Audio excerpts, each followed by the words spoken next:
Hello and welcome. This is video number 1. We are going to be talking about the context of Revelation chapter 21 and 22 today. This is our first video for class 11, which we're doing on Sunday. We're going to do a quick review of basically the whole book of Revelation in 5 minutes. So I hope you're ready. First, we get introduced to John's apocalyptic prophecy in the form of a letter. He's writing this letter to 7 churches. And chapters 1 through 3 will set the frame that Revelation is all working under.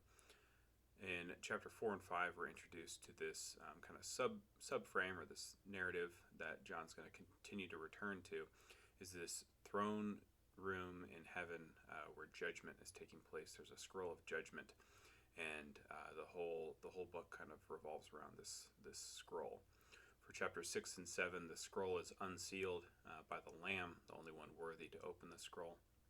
Each time that happens, it seems like some sort of negative consequence occurs.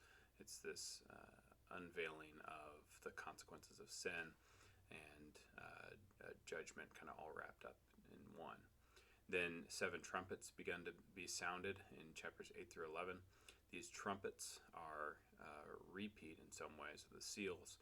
It seems like another exploration of the idea of evil, why it exists, and what is going to happen because of it.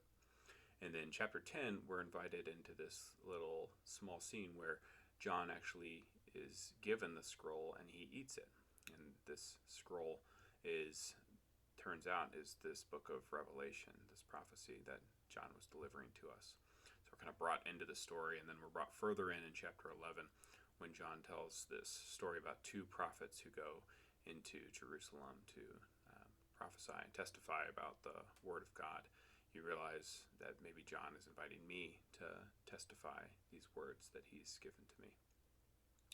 In chapters 12 through 18, we have this final recapitulation.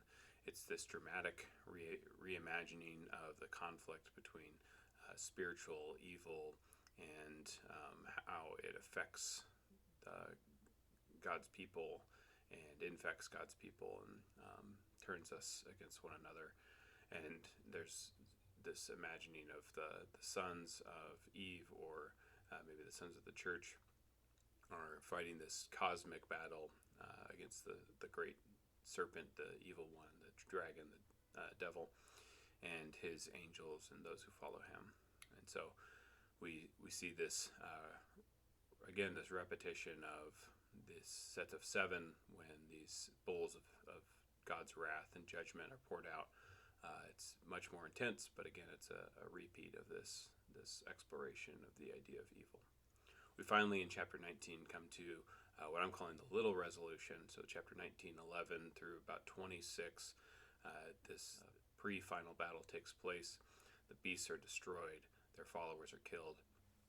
It seems like there's a conquering of Jesus and his followers, this 1,000-year reign. We talked about that last week as a quality rather than a quantity, this excellent reign where we conquer the beast, we bind up Satan, and we're able to live and rule and reign as we were originally intended to in Genesis 1 and 2. And then finally there's a big resolution. So in chapter 20, 7 to 15, the dragon is finally destroyed and defeated forever. And that's where we come to chapter 21 and 22. We'll explore what John thinks about and what has been revealed to him, this new place where the dragon no longer influences and the serpent no longer deceives, and what that's going to look like. Man, I finished that way faster than 5 minutes. If you didn't follow along, I'm sorry. Please post your questions or send me emails, and hopefully I can answer them. Thanks.